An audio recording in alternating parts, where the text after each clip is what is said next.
ഇവിടെ അടുത്തൊരു സ്ഥലത്ത് ഞാൻ ഒരു മദ്രസൻ്റെ 70ാം വാർഷികത്തിന് പോയി. സ്ഥലം പറഞ്ഞാൽ നിങ്ങൾക്ക് അറിയാം, ഇവിടെ കുറച്ചടുത്ത് തന്നെയാണ്. ഒരു മദ്രസയുടെ 70ാം വാർഷികത്തിന് പോയപ്പോൾ 70 കൊല്ലമായി ആ മദ്രസ പ്രവർത്തിക്കാൻ തുടങ്ങിയിട്ട്. അവിടുത്തെ ചെറുപ്പക്കാരെ കുട്ടികൾ സ്വാഗത സംഘം ഉണ്ടാക്കിയിട്ട് അവരെന്ത് ചെയ്തു എന്ന് ചോദിച്ചാൽ 70 കൊല്ലമായി മദ്രസയിൽ പഠിപ്പിച്ച എല്ലാ ഉസ്താദുമാരെയും വീട് അന്വേഷിച്ചു പോയി. എന്നിട്ട് ജീവിച്ചിരിക്കുന്ന ആൾക്കാരൊക്കെ വിളിച്ചു വരാൻ പറഞ്ഞു.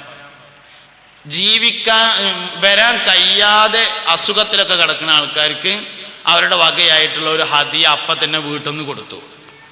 വഫാത്തായി പോയ ആളുകളുടെ മുഴുവൻ ഖബർ സന്ദർശിച്ച് സിയാറത്ത് ചെയ്തു. മദ്രസൻ്റെ 70ാം വാർഷികം നല്ലൊരു പരിപാടിയായിട്ട് എനിക്ക് തോന്നി. ഗുരുവിനെ മറക്കുന്നു എന്നത് പുതിയ തലമുറയുടെ വലിയൊരു പ്രശ്നമാണ്. എൻ്റെ ഉസ്താദ് എന്ന് പറഞ്ഞിട്ട് ചോദിക്കാനും പറയാനും ഒരാളില്ല എന്നുള്ളതൊരു പ്രശ്നമാണ്. ഇത് കുട്ടികളുടെ ഒരു പ്രശ്നമാണെന്ന് രക്ഷിതാക്കൾക്ക് തോന്നണമില്ല. എന്താ പോയി ഉണ്ടായില്ലെങ്കിൽ എന്നാണ് നമ്മൾ ആലോചിക്കുന്നത്. അതില്ലെങ്കിൽ ചോദിക്കാനും പറയാനും ഒരാളില്ലാതായി മാറും. ചോദിക്കാനും പറയാനും ആളില്ലെങ്കിൽ സംശയം ഇനി കുറഞ്ഞു വരികയല്ല, സംശയങ്ങൾ കൂടി വരികയേ ചെയ്യുള്ളൂ. അതിന് പരിഹാരമില്ലാതെ പോകും. അതുകൊണ്ട് ഭൗതികം എത്ര പഠിച്ചാലും കുഴപ്പമില്ല, ദീനി വിദ്യാഭ്യാസം അതിൻ്റെ കൂടെ കൊണ്ടുപോയിട്ടില്ലെങ്കിൽ ഈമാൻ നിലനിൽക്കൂല, മക്കളിലെ ബറക്കത്ത് നഷ്ടപ്പെടും എന്നൊരു സന്ദേശം ഞങ്ങൾക്ക് നൽകുകയാണ്. അപ്പോൾ 3 ഞാൻ പറഞ്ഞു. 1 ആഗ്രഹിച്ച് കിട്ടിയതായിരിക്കണം, 2 ബറക്കത്തുള്ള പേരിടണം, 3ാമത്തേത് മതഭൗതിക വിദ്യാഭ്യാസം നൽകിയിരിക്കണം. അതായത് മുസ്ലിം ആയിരിക്കാനും ജീവിക്കാനും പറ്റുന്ന വിദ്യാഭ്യാസം. ജീവിക്കും വേണം, മുസ്ലിമായിരിക്കും വേണം. വെറും ജീവിച്ചാൽ പോരാ, വെറും മുസ്ലിമാണ് ഒരു വഴിയുമില്ല, അങ്ങനെ ആയാലും പറ്റൂല. ഇന്നത്തെ കാലഘട്ടത്തിനനുസരിച്ച് ജീവിക്കാൻ പറ്റണം, അതോടൊപ്പം മുസ്ലിം ആയിരിക്കാനും പറ്റണം. 4ാമത്തെ കാര്യം, മക്കളിൽ ബറക്കത്തുണ്ടാവണമെങ്കിൽ വളരെ പ്രധാനപ്പെട്ടതാണ് ഹലാലും തൊയ്യിബുമായ ഭക്ഷണം മാത്രം കഴിക്കാൻ കൊടുക്കണം. ഹലാലായിരിക്കണം, തൊയ്യിബായിരിക്കണം. ഹലാലും തൊയ്യിബുമായ ഭക്ഷണം മാത്രം കഴിക്കാൻ കൊടുക്കണം.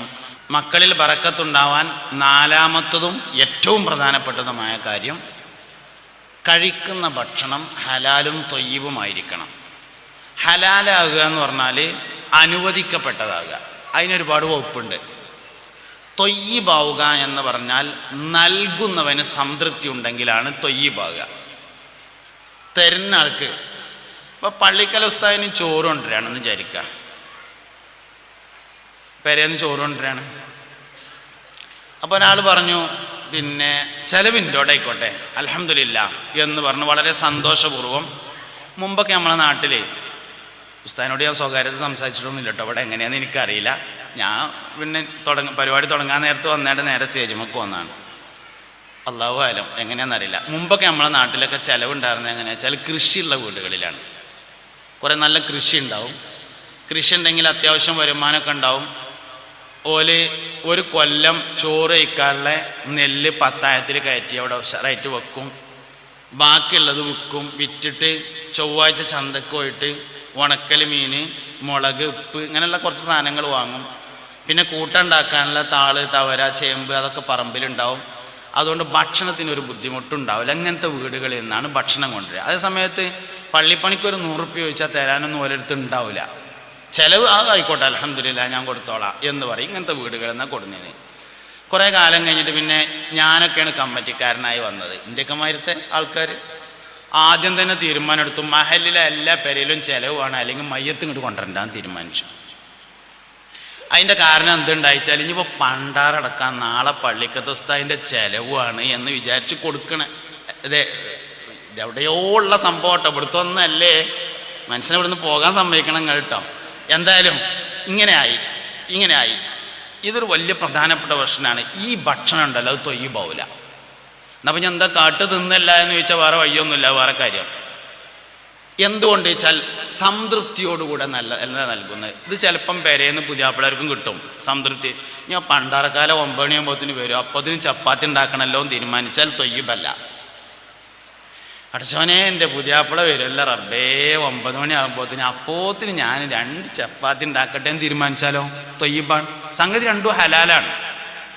ഓൻ്റെ മുതൽ തന്നെയാണ് ഇപ്പോൾ ഏത് ഈ പണ്ടാറക്കാലം വരുമല്ലോ 9 മണിയാകുമ്പോഴത്തേന്, അപ്പോഴത്തേന് ചപ്പാത്തി ഉണ്ടാക്കട്ടെ തീരുമാനിച്ചാലും ഗോതമ്പ് ഓൻ്റെ തന്നെയാണ്, ഓൻ കൊടുന്നെടുത്ത് തന്നെയാണ്. ഇത് സംഗതി കണ്ടിട്ട് കാര്യമില്ല, സാധനം തൊയ്യിബാവില്ല, ഹലാലേ ആവുള്ളൂ. ഹലാലും തയ്യബും വേറിട്ട് മനസ്സിലാവണം. ഞാൻ ഒരിക്കൽ കോട്ടക്കന്ന് വൈകുന്നേരത്ത് ചായ കുടിക്കാൻ വേണ്ടിയിട്ട് ഒരു പീടിക കയറി. രണ്ടാൾക്കാർ കൂടേണ്ട. ഞങ്ങളിങ്ങനെ യാത്ര ചെയ്യുമ്പോൾ ഒരു കടയിൽ കയറി. അപ്പോൾ അവിടെ ചായ കിട്ടി. കടി എന്താ ഉള്ളതെന്ന് ചോദിച്ചാൽ പറഞ്ഞു ഷവർമ്മ ഉണ്ട് പറഞ്ഞു. അതിൽ പറഞ്ഞു എന്നാൽ ഒരു റോള് ഷവർമ്മ 4 കൊണ്ടുവരികയായിരുന്നു. അങ്ങനെ റോള് ഷവർമ്മ കിട്ടി.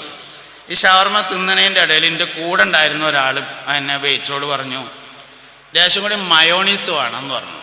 അങ്ങനെ രണ്ടാമതൊരു പാത്രത്തിൽ മയോണീസ് കൊണ്ടുവന്നപ്പോൾ അത് മഴ പെയ്തപ്പോൾ ചോർന്നിട്ടുണ്ടായില്ല. നിങ്ങൾക്ക് മനസ്സിലായോ എന്നറിയില്ല. ആ വെള്ളം ചേർത്തിട്ടുണ്ട്. അപ്പം എന്ത് മനസ്സിലായി? തരുന്നവന് രണ്ടാമത്തെ മയോണീസ് സംതൃപ്തിയോടുകൂടെ തരുന്നതല്ല. എന്നാൽ അവകാശമല്ലേ എന്നൊക്കെ ചോദിച്ചാൽ ആണ്.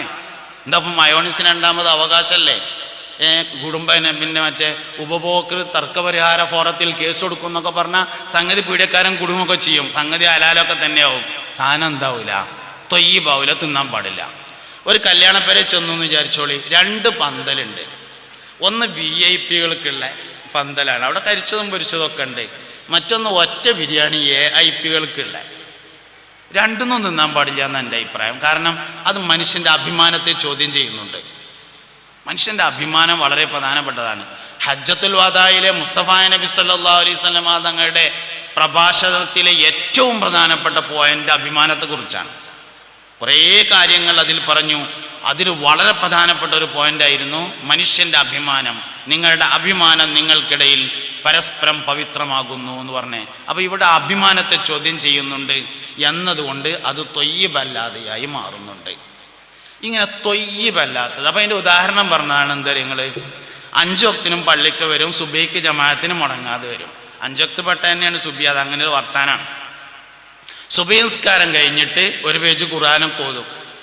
എന്നിട്ട് അവിടുന്ന് നേരാണ് പോയിങ്ങാണ്ട് സൂപ്പർ മാർക്കറ്റ് തുറന്നുങ്ങാണ്ട് ചൈനയിൽ നിന്ന് സാധനം ഇറക്കിയിട്ട് ജപ്പാൻ്റെ സ്റ്റിക്കർ ഒട്ടിച്ചാണ് വിറ്റുങ്ങാണ്ട് അടുത്ത റമദാനിൽ ഉംറക്ക് പോകും. ഇത് കുട്ടികൾക്ക് തിന്നാൻ കൊടുത്താൽ തൊയ്യബാവൂല എന്നാണ് ഞാൻ ഈ പറഞ്ഞുകൊണ്ടിരിക്കുന്നത്. നമ്മുടെ വരുമാനങ്ങളെ പരിശോധിക്കണം. അനന്തരം കൊടുക്കാൻ ബാക്കിയുള്ളത്, പലിശയുമായി ഇടപാട് നടത്തിയത്, ഭാര്യയുടെ സമ്മതമില്ലാതെ ആഭരണം എടുത്ത് വിറ്റത്, സംഗതിയൊക്കെ ഹലാലാകാൻ പല വകുപ്പുണ്ടാവും. സാധനം തൊയ്യബാവൂല. ഇതാണ് നമ്മുടെ ഇടയിലെ മക്കൾ കേടുവന്നതിൻ്റെ ഏറ്റവും പ്രധാനപ്പെട്ട ഒരു കാരണം. ഇത് നിങ്ങൾ മനസ്സിലാക്കിയേ പറ്റൂ. ഇത് നമ്മുടെ എല്ലാ ഇടപാടുകളിലും ഈ തരത്തിൽ കടന്നുകൂടിയിട്ടുണ്ട്. തൊയ്യബാകാൻ വളരെ പ്രയാസമാണ്. സ്ഥലക്കച്ചവടമാണ്. 10 സെൻറ്റ് സ്ഥലം വാങ്ങി സെൻറ്റിന് 1 ലക്ഷം റുപ്യ, 10 സെൻറ്റിന് 10 ലക്ഷം റുപ്യ. നമ്മളെ മുതലാണ്. ഇഷ്ടമുള്ളതിന് വിൽക്കാം. 15-ന് വിൽക്കാം, 20-ന് വിൽക്കാം, 25-ന് വിൽക്കാം, 30-ന് വിൽക്കാം. ഓന് വാണെങ്കിൽ വാങ്ങിയാൽ മതി, ഹലാലാവും. തൊയ്യബാവണമെങ്കിൽ അത് വാങ്ങിയ ആള് നമുക്ക് ലാഭം കിട്ടിയിട്ടുണ്ട്, അതിൻ്റെ ഒപ്പം അൽഹംദുലില്ലാഹ് പാകത്തിന് കിട്ടിയിട്ടോ എന്ന് പറയും കൂടി വേണം. നമുക്ക് ലാഭം കിട്ടണമല്ല, അതിപ്പോൾ കച്ചവടം ഒന്നും അറിയില്ലല്ലോ. അതിൻ്റെ ഒപ്പം അത് വാങ്ങിയ ആൾക്കുള്ളൊരു മനസ്സംതൃപ്തി ഉണ്ട്. അൽഹംദുലില്ലാഹ് സംഗതി കുറച്ച് ലാഭം കൊടുത്തിട്ടാണെങ്കിലും സംഗതി സൂപ്പറായിട്ടുണ്ട് എന്ന് പറയുന്ന ഒരു സാഹചര്യം ഉണ്ടെങ്കിൽ മാത്രമാണ് ദീൻ വരെ വിറ്റിട്ട് നമ്മൾ പൈസ ആക്കിയിട്ട് കുട്ടികൾക്ക് തിന്നാൻ കൊടുക്കും. ഇനിയിപ്പോൾ വലിയൊരുനാൾ വരുമല്ലോ, ഉദഹിയത്തിനാണ്. പോത്തിനെ വാങ്ങാൻ വേണ്ടി പോയി.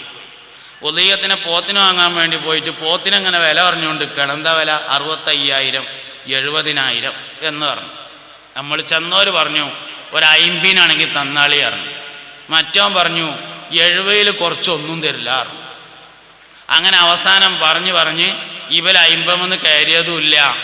മറ്റാള് പോത്തുംകാരൻ 60-70 കീഴ്പ്പെട്ടു ഇറങ്ങിയില്ല. അപ്പോൾ പള്ളിക്കൊന്ന് ബാങ്ക് കൊടുത്തു അസറിക്കാരത്തിന്. കച്ചവടക്കാരൻ പറഞ്ഞു ബാങ്ക് കൊടുത്ത സ്ഥിതിക്ക് നമ്മളിഞ്ഞ് പള്ളി പോയി വന്നിട്ട് ബാക്കി സംസാരിക്കാം, നിസ്കാരം കഴിഞ്ഞിട്ട് മതി, ബാക്കിയല്ല എന്ന് പറഞ്ഞു. അങ്ങനെ എല്ലാവരും കൂടിയും പള്ളിക്ക് പോയി നിസ്കരിച്ചപ്പോൾ വാങ്ങാൻ വേണ്ടി വന്നവരിങ്ങനെ ആലോചിച്ചു, വക്തിന് നിസ്കരിക്കണ ആളാട്ടോ, ഒരു 5,000 റുപ്യ ഏറെ കൊടുത്താലും കുഴപ്പമൊന്നുമില്ല. നിങ്ങൾക്ക് മനസ്സിലായി തൊയ്യബ എങ്ങനെ അല്ലാതാകണമെന്ന് മനസ്സിലായോ എന്നറിയില്ല. ഒരു കാർട്ടൂൺ ഉണ്ടായിരുന്നു മുമ്പ്, ഒരു മാസികയിൽ ഒരു കാർട്ടൂൺ, തമാശയാണ്, ഒരു കാർട്ടൂൺ വന്നതാണ്. തൊപ്പിയിട്ട ആളെ ആവശ്യമുണ്ട് എന്നാണ് പരസ്യം. അപ്പം എന്തിനാന്ന് ചോദിച്ചപ്പോൾ ക്യാഷ് കൗണ്ടറിൽ നിൽക്കാനേ. ടെക്സ്റ്റൈൽസിൻ്റെയും ജ്വല്ലറിയുടെയും പിന്നെ ഹോട്ടലിൻ്റെ ഒക്കെ ക്യാഷ് കൗണ്ടറിൽ ഒരു തൊപ്പിയിട്ട ആൾ നിന്നാൽ പിന്നെ അവിടെ എന്ത് നടത്താൻ പറ്റുമല്ലോ, തൊയ്യബാവൂല. ആ തൊപ്പി, ഇയാൾ ഒറിജിനൽ തൊപ്പി എല്ലാ കാലത്തും ഇടുന്ന ആളാണെങ്കിൽ കുഴപ്പമൊന്നുമില്ല. ക്യാഷ് കൗണ്ടറിൽ നിൽക്കാനായിട്ട് ഇട്ട തൊപ്പി ഉണ്ടല്ലോ, അത് ദീൻ വിറ്റ് പൈസ ആക്കിയതാണ്. അത് തൊയ്യബാവൂല സാധനം. ദീൻ അങ്ങനെ വിറ്റിട്ട് പൈസ ആക്കാനുള്ളതല്ല.